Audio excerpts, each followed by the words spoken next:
But a Quinnipiac poll just found that 51% of voters now oppose impeaching him. So it looks like his tactics are working, because last week it was the opposite. His tactics are working, or the truth is finally beginning to prevail.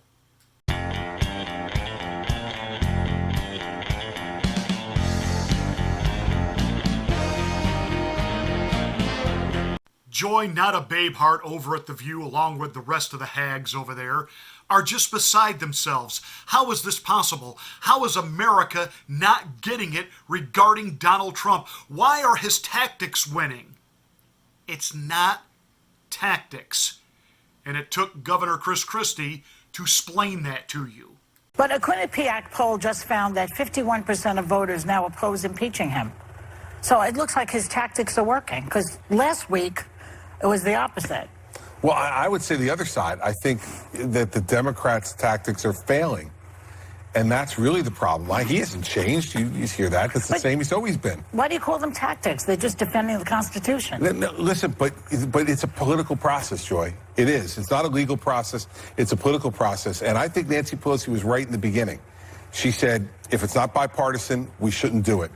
And the reason is because politically, people are not going to go for it. The reason why Nixon was kicked out of office was because it was bipartisan. After a while. Right. Not originally. No, but we're at the point now where it was bipartisan. But with Clinton, it wasn't bipartisan, so it didn't work. And I think... Well, it was a little different with him. Yeah, but it doesn't matter. He was sleeping with Lewinsky. This guy's sleeping with Putin. And what do you do when you're losing an argument? Do you concede the point? No, you make a cheap joke, and that's exactly what Joy, not a babe heart, did. Well, Bill Clinton was just sleeping with Monica Lewinsky. Where's the Me Too gang on that one? He was just sleeping with Monica Lewinsky. Trump was sleeping with Putin. Let me get this straight.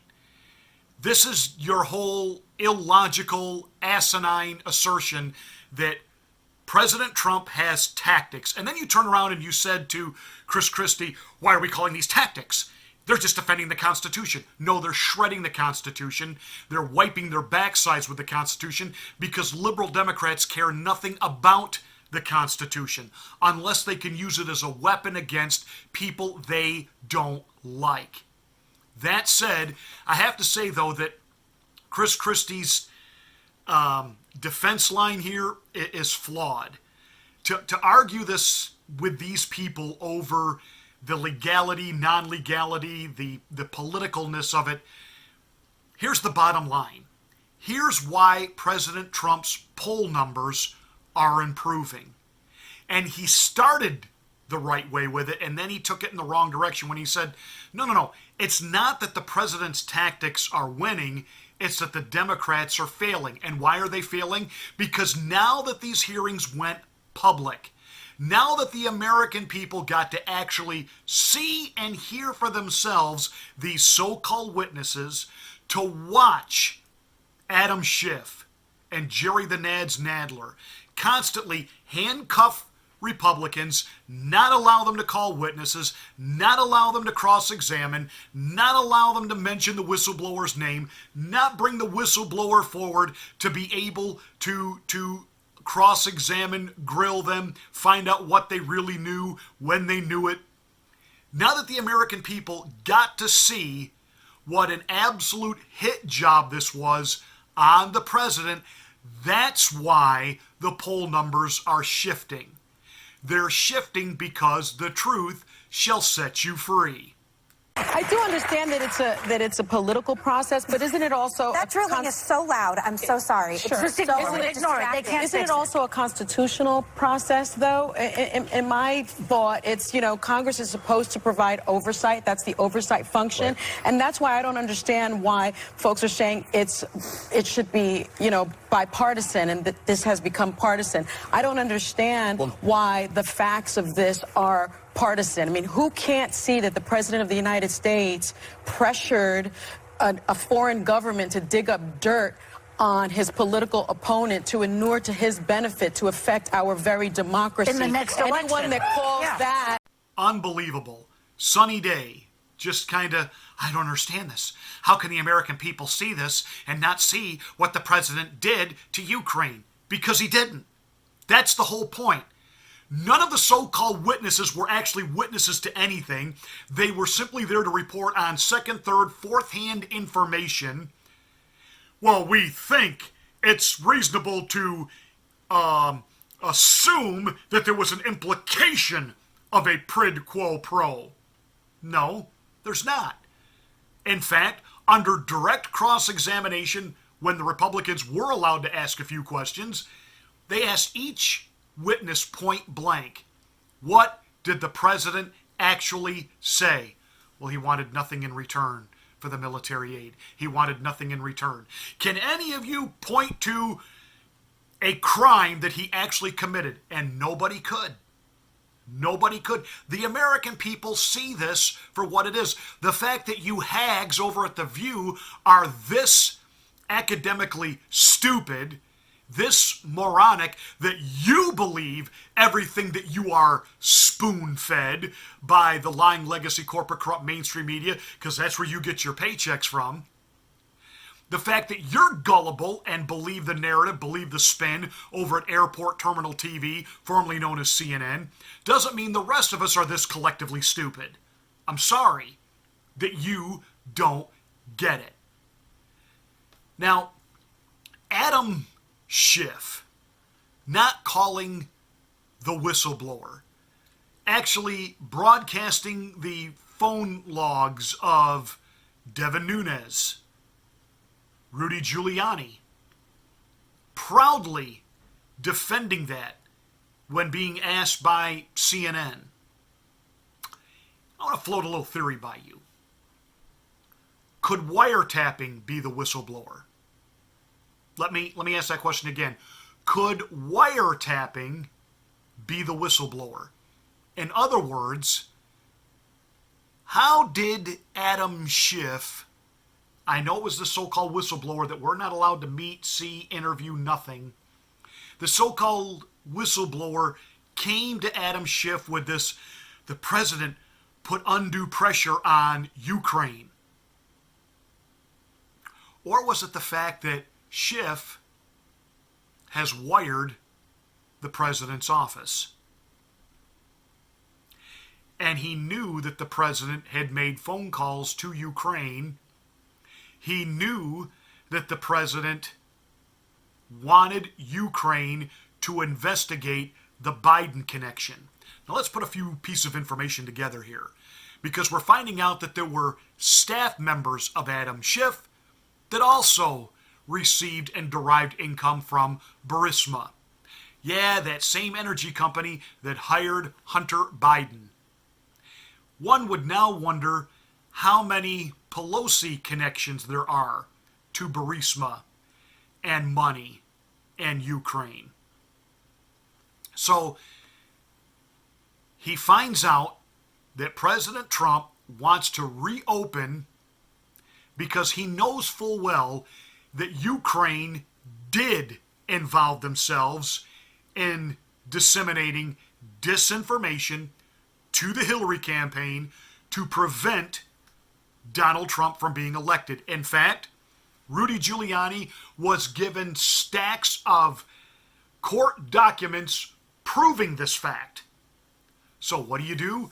When you can't refute the evidence? You then have to discredit the witnesses. You have to discredit those with the evidence. So we go after Rudy. We go after Nunes. Could they have illegally wiretapped the president, knowing he made the phone call to Ukraine? Then Adam Schiff concocts a phony conversation that never happened. He literally reads it in a congressional hearing. And the president, again in another 4D chess move, yanks the rug out from under them by releasing the transcript of the phone call. And this puts all of this hogwash into a complete and total tailspin.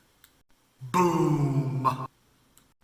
And now, because they've literally, for lack of a better phrase, shot their ammunition, they have no choice but to double down and full steam ahead now on impeachment, despite the fact now the polls are actually revealing not only do a majority of people not want the president impeached and removed from office, they don't want him impeached at all. At all. And this is not playing well for blue dog Democrats, these people that get elected in Republican areas, but they get elected because they're known in the area, they're decent people, you know, their kids have all gone to school together, they grew up together. I'm a Democrat because my father was a Democrat, my grandfather was a Democrat, my great-grandfather was a Democrat, but I'm not one of those anti-Second Amendment libloon lunatics. That's how they get elected. And they got sucked into voting for an impeachment inquiry with the promise from Nancy Botox Pelosi, this will never actually come to articles of impeachment or a vote for impeachment. But there was so much pressure from AOC and the squad and the out-of-control progressive leftist libloons, which now really do run the Democratic Party. And by the way, I don't feel bad for that at all. People like Nancy Pelosi and Dianne Frankenstein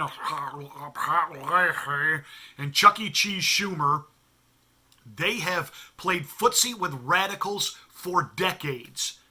Patting them on the head, placating to them during election season, and then grabbing all that corporate money and just sort of, they govern from the middle and lean left on social issues. And there's a revolt now in the Democratic Party and among the base. The radicals want legislation. They want to have their agenda forwarded. It is the same thing that happened in the conservative Republican movement. We got tired of getting our little heads patted every 2 years or 4 years during an election cycle, having every Republican tell us he's a conservative, he's pro-life, he's this, he's that, and then get to Washington and absolutely govern and spend money like a libloon drunken sailor on Saturday night. Got tired of it. We figured out the game, that they get there, and the Democrats and the Republicans, they pretend to spar with one another on cable news shows, and as soon as the camera's off, they go to the same cocktail parties, hang out at the same nightclubs, they take the same lobbyist money, and they go there as middle-class individuals or upper middle class. They put together a grassroots movement. They get themselves elected. When they finally leave there, they're millionaires. So we did something about it. We elected Donald Trump. And that same type of civil war is now happening within the Democratic Party. And this is why now they've been pushed into this impeachment. And I promise you, this is not going well. We have video footage of Democrats in Trump districts being screamed at and shouted down now. This is not going to go well. Adam Schiff doesn't have the evidence. Jerry the Nads Nadler is completely incompetent. In fact, his so-called witnesses, lawyers, and erudite academics that like to look down and talk down to people, that didn't play with the American people, and that just drives up Trump's poll numbers. Do you get it now, Joy, not a Babeheart? Do you get it? Just a little bit? I really do hope this goes to the Senate. My fear is that it doesn't even make it out of the House. My second fear is it gets to the Senate and McConnell kills it. Because McConnell is there, like the Inspector General, to maintain some of that status quo and provide cover. Even though he wants to say the right things, and he knows the president doesn't deserve to be impeached, we can't have a full-blown Senate trial the way Trump wants to have it. We're Biden and everybody else is dragged in there and forced to testify because then the entire truth is going to come out. And I'm telling you, that's what Durham and that's what Barr want, and that's what the president wants. This isn't just about seeing an Adam Schiff or Hillary Rodham Clinton put in handcuffs. It's about the whole lot of them being put in handcuffs, including people whose names we don't know and faces we've never seen, who are the behind-the-scenes puppeteers and string pullers. The true oligarch, the true deep state. So if it gets to the Senate, my fear is Mitch McConnell kills us immediately. That said, I am and remain impressed with how Republicans, who usually fold by this point, are maintaining the good fight. I hope this is inspiring Mitness Romneyus when the impeachment articles make it across his desk for consideration and a vote. Take a look at Louis Gohmert, Collins, and my man, Jim Jordan. They have been pushing back.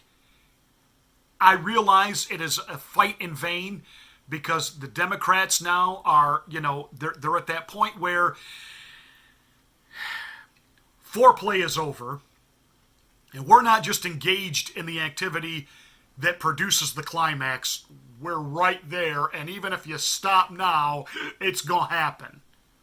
They're going to vote for this impeachment. But thumbs up to these valiant voices who into the wee hours of the morning fought the good fight. This is truly a sad day for America. It's a sad week for America. They don't want fact witnesses. Let's hear from professors who hate Donald Trump, who are willing to sell their education just to make a point against somebody they don't like. This is a dangerous, dangerous time in America. They talk about abuse of power, but they were willing to obscure evidence in a basement hearing over and over. They're willing to block witnesses from coming in here and testifying before Congress. They're willing to obtain and publish phone records of people. There's no probable cause. There's no crimes by any of these people. This is our third. I'll count it into tomorrow for three. 3 hearings in this committee of impeachment, and that's all we're having. What did we get out of those 3 hearings? We had a bunch of law professors, 3 of which who cannot stand the president, who cannot stand his voters, and cannot stand the fact that he's still in office, telling us why he should be impeached, and that inferences were okay to find impeachment. We had a hearing just 2 days ago from staff lecturing us on what's relevant and not relevant, and what they found in a report, while the member that wrote the report hid in his closet somewhere, I guess, or in his office, not wanting to come face the questions of this committee. That should be abhorrent to everyone here. So let's think about what we've seen and what we've not seen. When tonight, even in the chairman's opening statement, we start with one of the most amazing takedowns I have ever seen. When they can't make their argument that the president pressured Mr. Zelensky, they then attack Mr. Zelensky. And then say that he was pressured, when Mr. Zelensky on numerous occasions, he said, I have not been pressured, I'm not being used, the call was fine, I'm not being pressured to do anything. Then here's what the majority is saying. The majority is saying Mr. Zelensky is a liar, and we in this body, the Democrats, are tearing down a world leader in the eyes of those that don't like him in his own country, and Russia, who is attacking him. Think about that one for just a second. Let that sink in. But before I finish, I cannot stop without this. The real legacy of this impeachment hearing will not be the removal of Donald Trump as president. In fact, if anything, they see the majority for what they are, on a 3-year vendetta to get someone that they couldn't beat, and they're desperate to do it before he beats them again next year. They're never going to stop. Congressman Green said yesterday, if the Senate doesn't convict, it will not end. This is not about Ukraine. Facts are on the president's side. Zelensky said he wasn't pressured. Ukrainians didn't even know aid was held at the time of the call. And most importantly, they did nothing to get the aid released. This is about one basic fact. The Democrats have never accepted the will of the American people. 3 weeks ago, Nancy Pelosi called the President of the United States an imposter. And the attacks on the president started before the election. On July 31st, 2016, the FBI opened the Trump-Russia investigation and spied on 4 American citizens associated with President Trump's campaign. They took the dossier to the FISA court, and they lied to the court 17 times. Didn't tell the court the guy who wrote the dossier was desperate to stop Trump. Didn't tell the court the guy who wrote the dossier was working for the Clinton campaign. Didn't tell the court the guy who wrote the dossier had been fired by the FBI for leaking information to the press. And the FBI continued the investigation after the election. On January 3rd, 2017, Senator Schumer said this: if you mess with the intelligence community, they have 6 ways from Sunday at getting back at you. It took all of 3 days for that statement to come true. January 6th, at Trump Tower, Jim Comey briefs President-elect Trump on the dossier that the FBI already knew was false. They do it so that they can leak it to the press, and the press will write about the fact they briefed him. The president was told he wasn't under investigation when, in fact, they were investigating him and trying to trap him at that meeting. And, of course, they continued their investigation after the inauguration. When we deposed Jim Comey in this committee last Congress, he said after 10 months of the FBI's investigation, they didn't have a thing.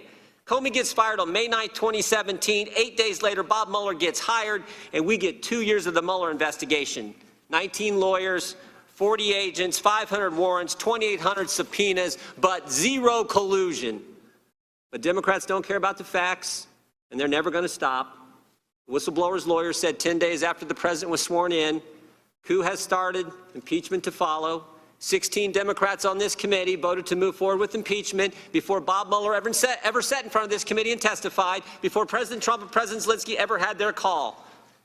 They're never going to stop with their attacks because they can't stand the fact that President Trump is actually draining the swamp and doing what he said he would do, and most importantly, getting results. Taxes cut, regulations reduced, economy growing at an unbelievable pace, lowest unemployment in 50 years, Gorsuch and Kavanaugh on the court, out of the Iran deal, embassy in Jerusalem, hostages home from North Korea, and oh, by the way, a new NAFTA agreement coming any day now. They can't stand it, and they're never going to stop. And it's not just because they don't like the president. It's not just because they don't like the president. They don't like us. They don't like the 63 million people who voted for this president. All of us in flyover country, all of us common folk in Ohio, Wisconsin, Tennessee, and Texas, they don't like us. How about what Ms. Carlin said last week, sitting right there? The Democrat professor who came in here and told us what she believes. Liberals tend to cluster. Conservatives spread out because they don't even want to be around themselves. How about our colleague, Maxine Waters, June of 2018, when she said this? And if you see anybody from that cabinet in a restaurant, in a department store, at a gasoline station, you get out and you create a crowd and you push back on them and you tell them they are not welcome anymore, anywhere. That is scary. How about Peter Strzok, the guy who ran the Clinton investigation, the guy who ran the Trump-Russia investigation, the deputy head of counterintelligence who was fired when he said this, went to a Southern Virginia Walmart, I can smell the Trump support. They don't like us. That's what this is about. They don't like the president, they don't like the president's supporters, and they dislike us so much they're willing to weaponize the government. A few years ago it was the IRS, more recently it was the FBI, and now it's the impeachment power of Congress, going after 63 million people and the guy we put in the White House. Think about what Chairman Schiff did last week. He released the phone records of the president's personal lawyer. He released the phone records of a member of the press, and he released the phone records of a Republican member of Congress. This is scary stuff. This is scary stuff, what they're doing, and frankly, it is dangerous for our country. It is not healthy for our country, and we should all remember what Emmett Flood told us, the president's lawyer, what he told us this past spring when the Mueller report first came out. It would be well to remember that what can be done to a president can be done to any of us. This is scary stuff and serious stuff, and I hope you guys will reconsider and stop it while you can. Hey, thanks so much for watching this rant. Who knows how many of these we have left because YouTube is officially doing the purge. The way we can fight back on this is make sure you are a subscriber to the channel. Spread this video everywhere and anywhere that you can. Drive the traffic up. Because at the end of the day, even if they really can't stand what we have to say, they do understand viewership. They do understand numbers. So help us drive the numbers up, drive the subscriptions up. Thank you so much. Give us a thumbs up, give us a like, because you know YouTube doesn't like us.